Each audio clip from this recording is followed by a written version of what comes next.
almost not the woods, but like by the water, but like in bush.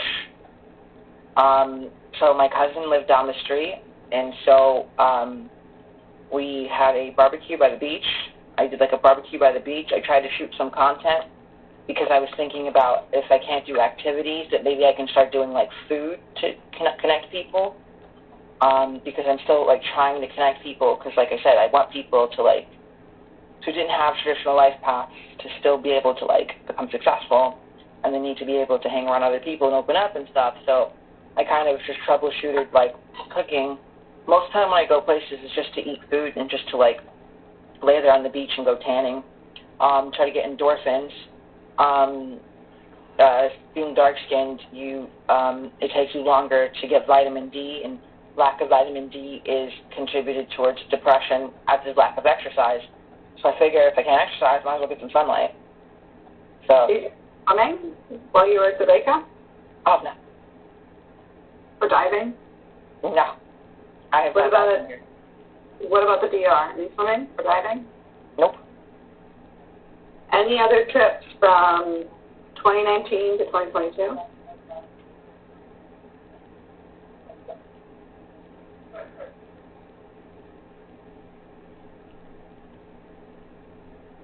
I mean, we just did road trips to random states, but like I said, not road trips. I went to Miami, and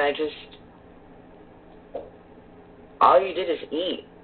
I'm like I said, I'm working on a catering thing right now, and all of these places have immigrant populations similar to Jamaica, and I needed to taste things from the source so I could create recipes and stuff like that. So, like, all the places I've been have, like I said, similar immigrant things, and that's kind of my new shtick for my catering company that I'm working on.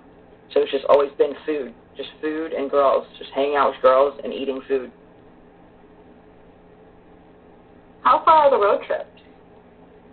I wasn't a road trip. Like I said, I actually flew. I flew to Miami.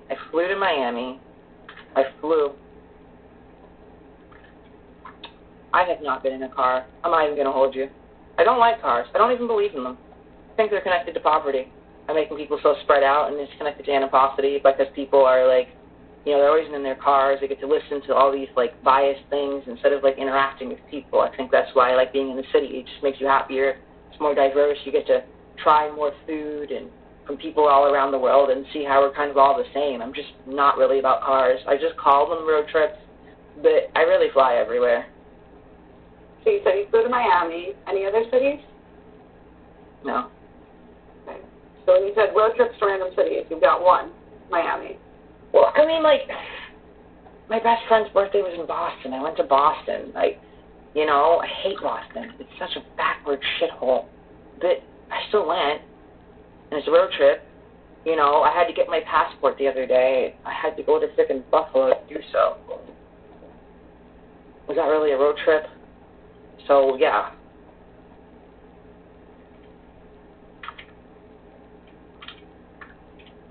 Is there anything that you can no longer do that you used to do before the accident?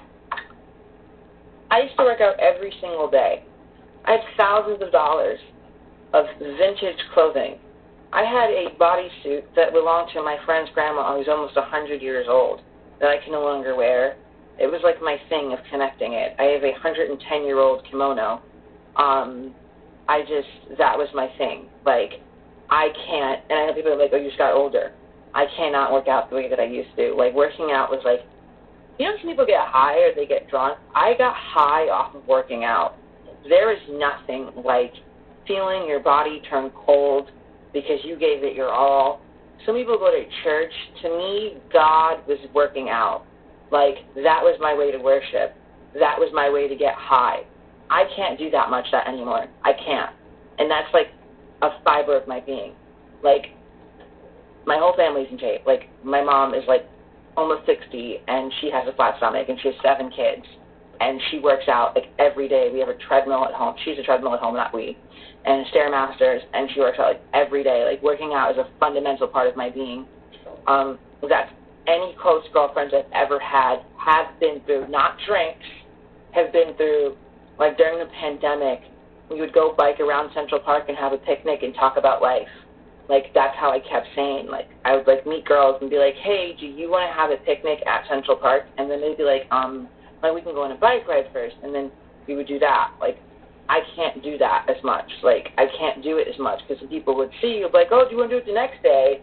I'm thinking of, like, old Sasha, who, like, every single day constantly, like, I was in Williamsburg. I could go from Williamsburg. I could hang out with somebody in Bushwick. I could hang out with somebody in Queens.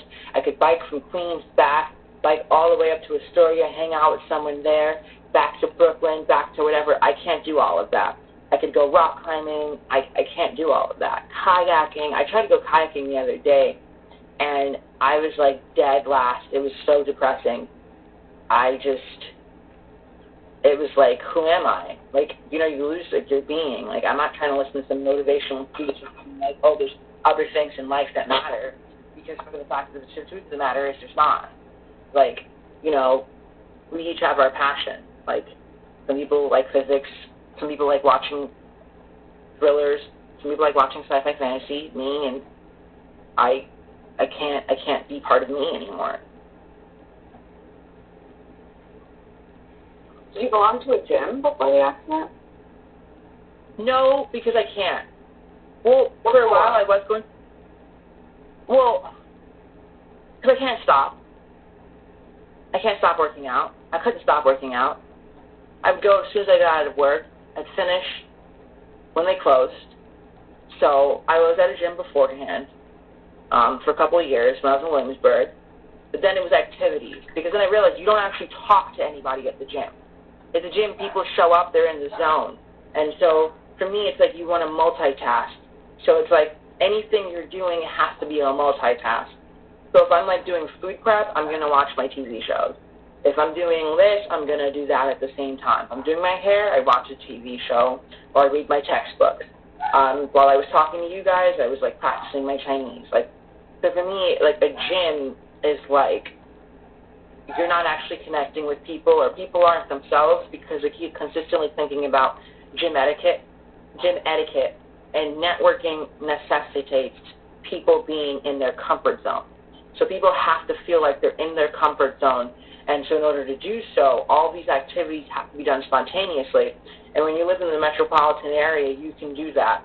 Yoga to the people, every 90 minutes concurrently, they have hot yoga and regular yoga going on in 3 locations around the city, and you just show up and pay $15, suggested donation. Sometimes it's free. Like, you know what I mean? So it's not like, oh, it's a set schedule, this is that, and a third. Boxing, overthrow boxing, you just show up. Once again, also suggested donation. Rock climbing, same thing. Only during the pandemic did they have buy one, get one free day pass for yourself. Kayaking, same thing. But as you know, New York City subsidizes kayaking, so it's free on the weekends. So you just show up. Prospect Park or Central or wherever, the Pier 86. So that was kind of my thing. Do you still do that now? I cannot. I'm trying. I tried kayaking the other day. I was, like I said, it was pitiful. I'm really trying. I've been looking at activities that you can like try to do. I tried going to the gun range the other day, but like, and it's easier to network in New York because people made the jump to come to New York City, so they're already primed to trying new things and meeting new people. As opposed to, I feel the Jersey culture is a little bit more restrictive and conservative in certain aspects. So I've just been trying different activities. I created a whole alphabetical list of all the things and the things that they require, but I've pretty much been going full steam ahead with cooking. I bought a ton of equipment to pretty much have a professional kitchen in my house, and yeah. You're still able to cook and do those activities post-accident, right? I mean, I bought machines for that. Most people make pasta by their hands. I've got a $600 KitchenAid.